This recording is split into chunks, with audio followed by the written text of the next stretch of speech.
Hi, welcome to another edition of Veterans Forum. I'm P.J. Scott, your Navy Waves veteran, Vietnam era.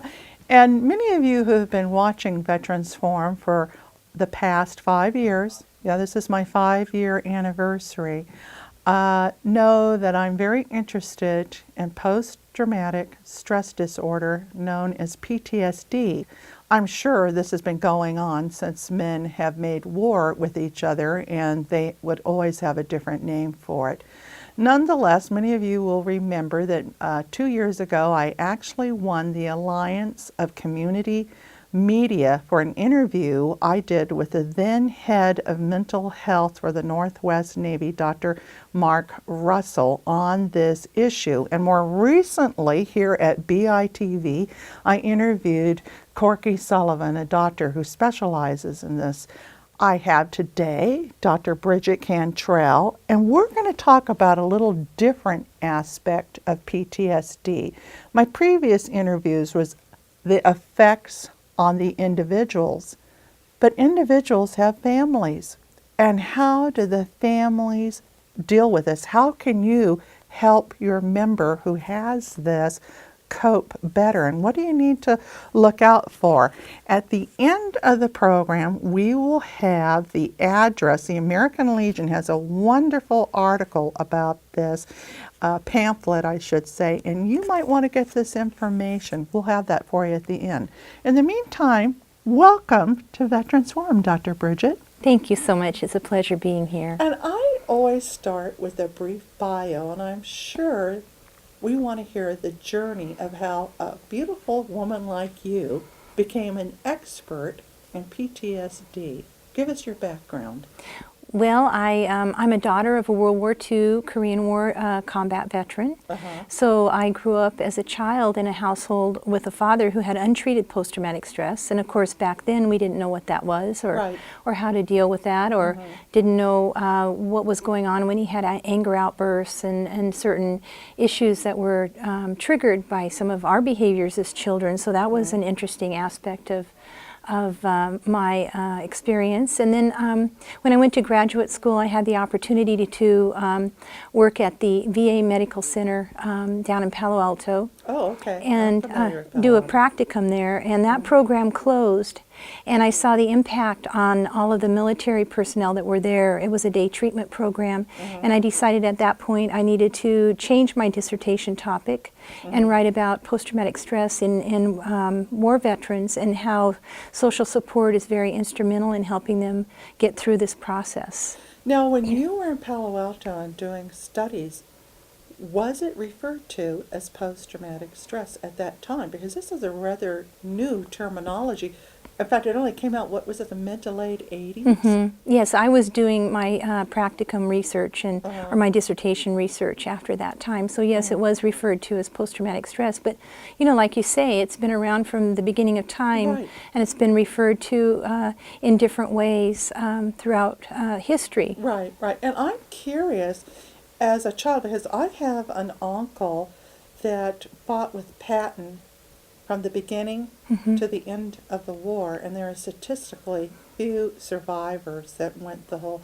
He had post-traumatic stress disorder really quite badly and had to be hospitalized for it. And the attitude of the family at that time was you kept your lips zipped. It was almost something to be ashamed of because you couldn't fulfill this John Wayne Gary Cooper mentality, which I will say, God bless our Vietnam veterans to have the guts to say, I can't come home and carry on like nothing happened. So I applaud the bravery of our Vietnam vets not to just fall into step with the Hollywood propaganda media. Exactly. How did your dad fare, may I ask? Did he finally get treatment?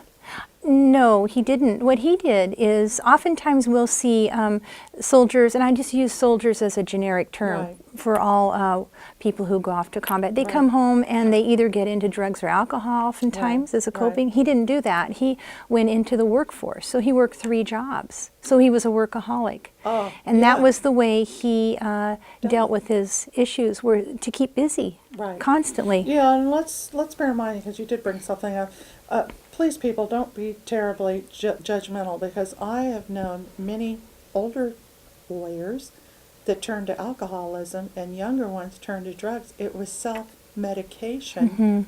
And the fear, there's this man thing that you can't express that you were afraid or you were terrified. So please, folks, don't be judgmental on those people. And we do want to make it clear that post-traumatic stress disorder is not necessarily from war. You could go into your bank, the post office, wherever, be minding your own business, and some gunman there. This is shocking. Exactly. Right. Rape. All kinds of events can cause this. And we've talked in depth before about individuals with post-traumatic stress disorder, but they come back, and we are at war now. What should moms and dads and wives and husbands, because women are in combat. People, when I put my hand up in 1971, I was not going to see myself on a ship or in combat either. That just, unless I had been a nurse, and I was not a nurse, so I did not go to a MASH unit in Vietnam. Some of those women did experience some pretty shocking things, I'm sure, but by and large, women did not go to battle. So what kinds of things should family be looking for? Well, at this time, the unusual aspect of this particular war is that 15% of the military are made up of women warriors. And so this is pretty much the first time that we've really seen this. Some of them are actually in combat roles. Right. And so that's an interesting aspect in itself. Speaking of the adjustment for warriors, well, the women come home from war, and oftentimes the family expect them just to pick up where they left off. Right. And many of them are mothers, their daughters, their Right. wives, Right. and so they're expected to just, mom's home now, and she can start taking care of the children again and start caring for everyone in the household. Right. and continuing with her household responsibilities and go back to work and all of that. But that's very, very difficult. So that compounds the woman warriors' Now, readjustment issues. Do women feel more comfortable? Because for generations, I'm told, it was okay for us to be the weaker sex. In fact, in some circles, you were jolly well expected to play that role out. Do they have an easier time saying, gosh, I've got a problem here? Or are you finding, what is the statistics on that, or do you even know? I don't know the statistics on that, but I do know that being a clinician myself and working with both male and female warriors from all aspects of the conflict prior to deployment, during the process, post-deployment, and also the family members, I sometimes find that the women have even more difficulty opening up. Really? In some respects, because many of them are, I'm sitting here, my sergeant sent me here, I don't know why I'm here.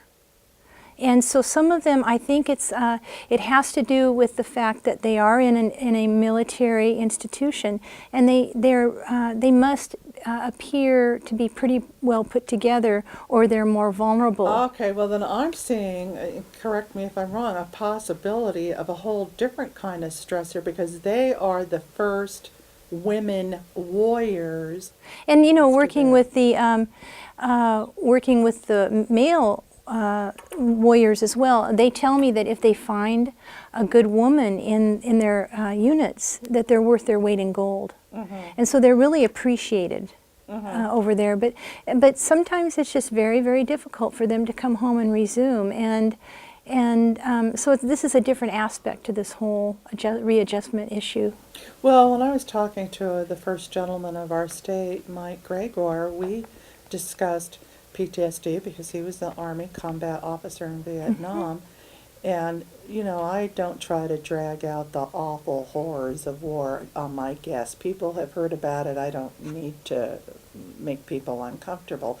But one of the things that was brought up, unlike Vietnam and World War II, and let's not forget our veterans of the Korean War, Right. these people are getting cycled back repeatedly because there is no, appears to me, folks, I'm not a politician, to be no backup troops to allow the current troops to have a break time off before they go back. So I believe we're bound to see even more PTSD and probably more severe want to comment on that? Sure. What I have the privilege of going around the country and internationally and doing workshops on reintegration and education about combat operational stress or post-traumatic stress. And some of the areas where I have been, some of these soldiers are on their 5th deployments. So I'm thinking, you know, it's almost as if the word reintegration is a misnomer at this point. Because what happens is when people are deployed, they start putting up a wall so that they don't feel as much, or they kind of prepare themselves for the departure. And the spouses or the family members do the same thing. So everyone has these walls put up around them. And they go off to war and they do their job, and the family kicks in and does whatever it can to survive and picks up responsibilities that maybe they hadn't done before. Right. And so the soldier comes back home, and then that person is told, well, you know, in another 5 or 6 months you're going to be redeployed. So the walls never come down, really, totally, because they're already thinking, oh my gosh, okay, I've got to buck up here because I'm getting ready to leave again, and the spouse or the family members are going, oh wow, he or she are going to be deployed again, so we can't get too close. So it's just a constant cycle, and I really think this is going to have a huge impact on the mental health of our warriors and of their families as well. Of course, of course. Now, are there workshops for the spouses and the children? Because you were a child, and there's hundreds of thousands of them, I'm sure, that daddy, mostly, and now occasionally mommy, things are going along with, in the child's mind, pretty routine, and then suddenly, whoo, there's a blow-up of some kind, and children don't, because we're constantly correcting children. I mean, I'm a mother, I have 3 children, and those early years, you're constantly trying to guide them into proper behavior, and they don't know. And so I would imagine some of these children are thinking, oh, I did something to set them off. Are there workshops for children and spouses to be? Yes, maybe not. You know, I don't want to make it sound like every warrior comes back is going to have a problem, but it's certainly something we all need to be aware of. Right, exactly. And I think that, like you say, we can really thank the Vietnam vets for standing up and having a voice, because it's through them that we've learned what we can do to provide support. God bless them. Yes, absolutely. But yes, there are different workshops that are being conducted. I know that the different branches are doing quite as much as they can. And I myself, I go around and do workshops for children and for the families as well. Because it's a very difficult time. And children, sometimes they even blame themselves because their parents being deployed. Right. And now they blame themselves because their parents are deployed. They think sometimes that they do something that daddy or mommy went away. And now we have some families with both parents deployed at the same time, where the children are given to some close relative or a close friend while both of their parents are deployed. And so that makes it even more difficult. Gee, I would think the military, I didn't know that, Dr. Bridget, that both parents could be deployed at the same time. I can remember hearing that an only son or brothers could not even be together because of the risk of losing both of them. How is it nowadays the military has a husband and wife deployed in a danger zone at the same time? I don't know the statistics or how frequently that's being done, but I have talked to couples who have had that happen. And they're actually, some of them are put together in the same living quarters when they're deployed over in Iraq or Kuwait or wherever they're being deployed to. So that's a different aspect to this entire process. Very much so. And of course, I'm sure the military has a different way of defining what is a danger zone. Someone may be in an acknowledged danger zone, but this war on terror, it can happen anywhere, any place. I mean, we constantly are bombarded watching the news that a car bombing or whatever. Right. I mean, the air bases, certainly there's only a certain percentage that go out into the front lines, but, you know, there's no distinct front lines at this point. That's right. There's a lot of convoys which are in danger because of all the IEDs that they're using. Right. And so many of the air bases are being rocketed and at many times. And so I talk to soldiers who have been right there in the front of everything, and then ones that have been in the rear. But there's still a risk factor, even if you're in the support battalions Well, yes, and you're in the rear. Risk factor. That's what yes, very much so. Now, before we go too much further, I want you to know that Dr. Bridget has written several books, have you not? Well, this is the first book. Okay. Downrange to Iraq and Back. I wrote with my co-author Chuck Dean, who is a warrior from the Vietnam War. He was in the 173rd Airborne, and he and I have collaborated, and we wrote that book about 2 years ago.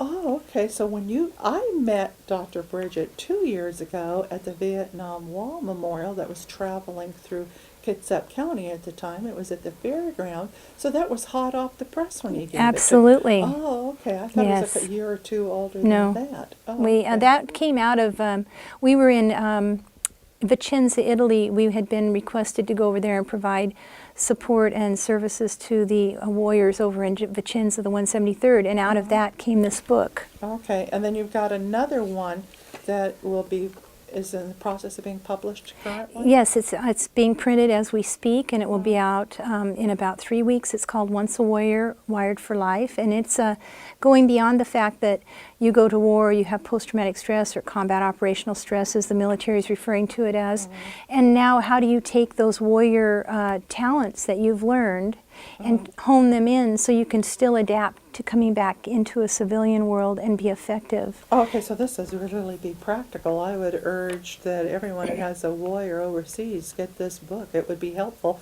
regardless if you have PTSD issues or not. Right. I mean, both those books, I've had civilians read these books and say, you know, this is me written in this book. You wrote this book about my life. So both of them are written so that they're easy to read, and they can be read and put down, and then you come back to them and everything. They're just trying to help with the whole process of reintegration. Now, when a warrior, male or female, comes back, what would you say are the red flags, if you will, that the family needs to pay attention to and not dust under the rug? Right. Well, as we know, the warrior goes off to war. The family stays on the home front. Both systems have changed tremendously. Yes. So nothing is stagnant, nothing is the same. Right. So they come back together, and there's a lot of readjustment issues to go through. What I'm finding in my practice is that it could be a few months down the road before the warriors start showing symptoms. Right. Because what their expectations are of themselves may not align with what actually happens. So they may come home and think that they're going to get right back into their groove, they're going to get back in their relationships and back into their jobs, but they're finding maybe they're getting more irritated and annoyed by people, and so they start getting more angry. They start using drugs or alcohol to self-medicate, to smooth over some of these issues. So some of the warning signs would be social isolation to a very high degree. Some is okay. Because it's a way to recharge your batteries. It's a coping skill.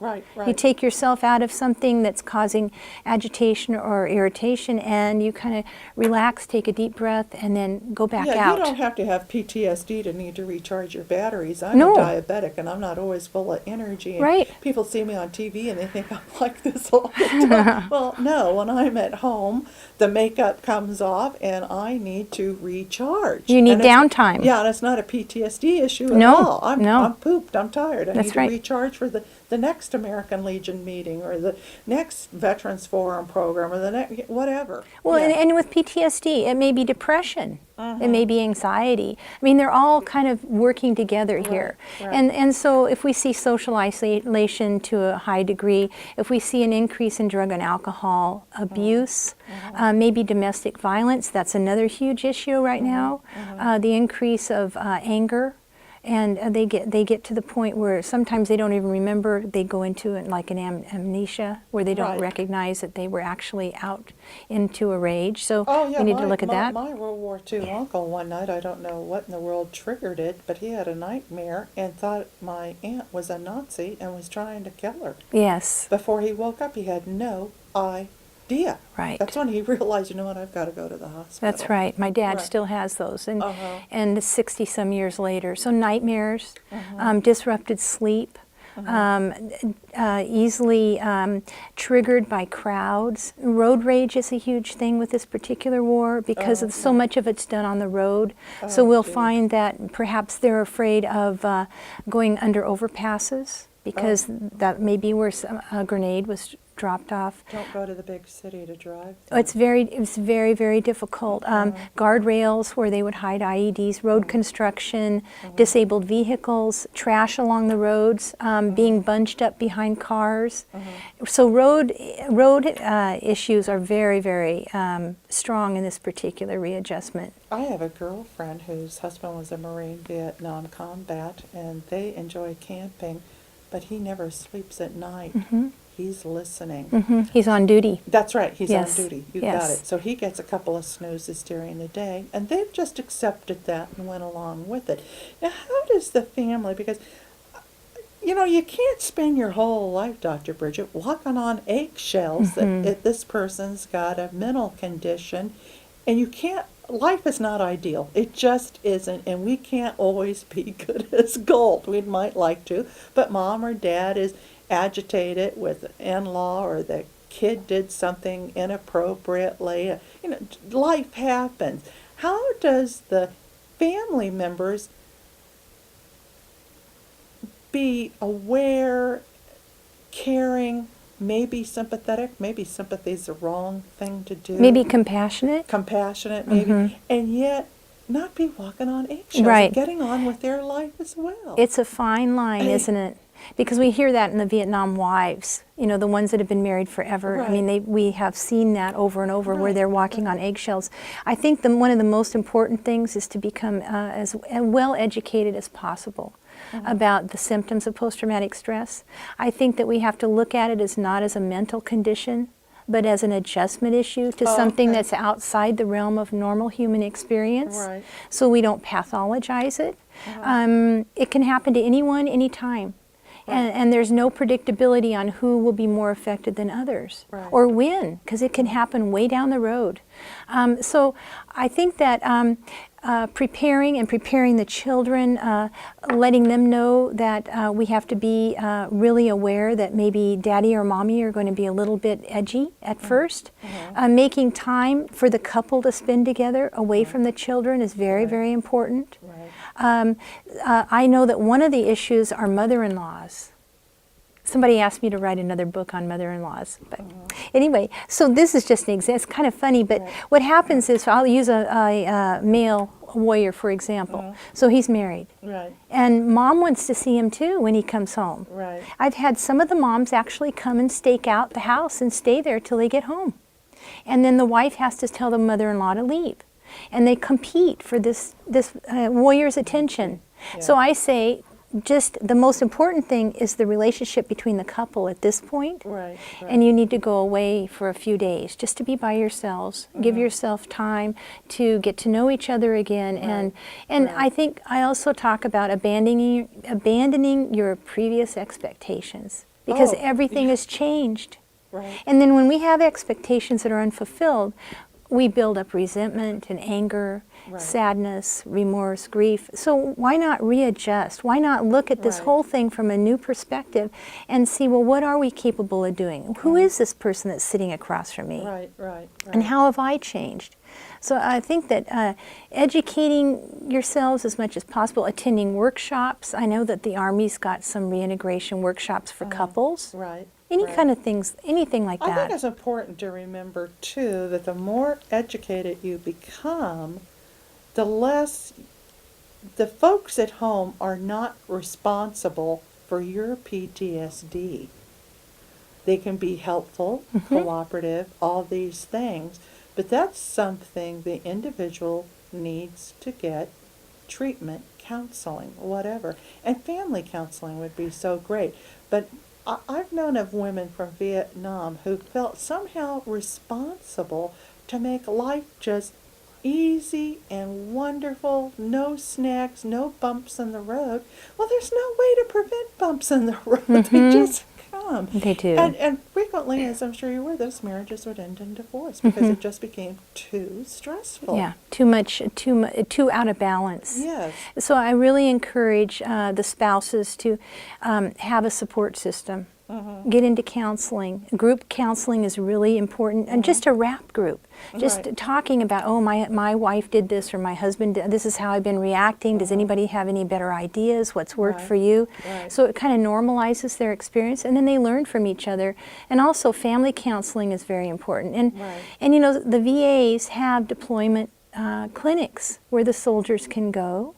And Boy, we've come a long way since Vietnam, haven't we? we certainly have. We're right. doing our best. Yeah, And so I really encourage them to get in there right away, because they have a 2-year period from the time they're back home till the time their benefits stop. They need to get in the system right away and get registered, and then they're eligible for services. And it varies from region to region what's available. And you know, reaching out to other soldiers or military families. Right. And joining along. And I often find that the wives tend to not make time for themselves because they're balancing everything. Oh, yeah. So I Family. say, exactly. And they probably got a job as well. Absolutely. Right. So I say, you know what, mark out 3 or 4, whatever hours you can, like once or twice a month, or more than that if possible, and say, you know what, this is my time. I'm going to go sit on the park bench down by the water, or sit by a river. I'm going to go get my nails done. Anything just to nourish them, because That's something moms and dads could do, is watch the kiddies while husband and wife just have some major downtime. Absolutely. And you know, the other part of this too, the parents are really in a lot of pain too. Well, of course they are. And, Very you know, much so. I have a son who's 28, and he's been engaged for 4 years, but who's known him longer? Not his fiancée. No, Mom. So we do not want to discount the moms and dads, but they have gotten married. They have a new life. They're not little boys and little girls anymore. There has to be some mutual respect there. But nevertheless, I've had mothers tell me, I wish I could just hold my son and tell him it's going to be okay. Well, of course, and it's because just, we did that when they were little boys absolutely. or little girls. So that never goes away. Right. But we really have to balance all that out. So, I mean, this particular situation just affects so many people on so many levels, and the more we can help recognize, just a general community member, look out there and see, is this a soldier, is this a Marine, a sailor, is this a family that has just come home and they're trying to come back together? What can I do to help them? Maybe I can offer to go down and give them a meal, or I can offer to take care of their children and give them a break, you know. So we as community members have a responsibility also to do what we can to help with this whole process. That's right. Now, you know, one of the things I'd heard, because I go to lots of veterans meetings, and I was really stunned, ticked, irked to hear this, that some soldiers are not getting hired for a job because the employer thinks they're going to have PTSD. You bring up a really good point. I mean, these warriors are coming back into the workforce. They're going back into school. Right. And so it's very important that employers educate themselves. That's right. And, That's right. and educators educate themselves. Well, listen, this drama continues. We're still at war. We hope we gave you enough information to go out and seek more. There's other books, there's pamphlets. Get educated about this. And for our warriors, we continue to pray for you. God bless you. See you next time.